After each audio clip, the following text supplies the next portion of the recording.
Сәлем достар, қалдарыңыз қалай? Алдағы келе жатқан ұлы жеңіс күнімен баршаңызды құттықтаймын. Еліміз аман, жұртымыз тыныш, әрқайсымыздың отбасымызда береке бірлік, шаттық орнасын. Ал бүгінгі біздің эфирімізде Түркістан плитки.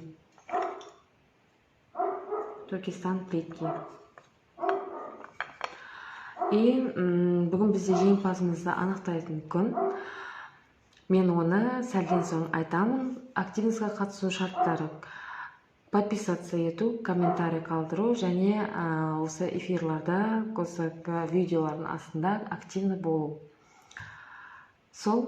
Ал эфирімізді бастаймыз.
Туркестан плитки, жемы, хрустящие, сливочный вкус бар, суға салсаңыз иісі прямо әдемі. Ең жақсы көретін глиналардың бірі. Туркестан плитки, сливки, коричневый и розовый узбечка. Бүгінгі күніміздің жеңімпазы Меруертті. Мен сізді құттықтаймын. Кері связьға шығыңыз. Достар, ешқандай да мұңаймаймыз. Барлығы өте әділ. Әлі алда өте көп конкурстар өтеді. Даже 2000, 3000, 4000, 5000 подписчикке жеткен кезде тоже да осылай жақсы сыйлықтар дайындап қойдым. Құдай қаласа, оңда ауылы алыс емес деген ойдамын. Меруертті, мен сізді құттықтаймын. Маған кері связьға шығыңыз. Сау болыңыздар.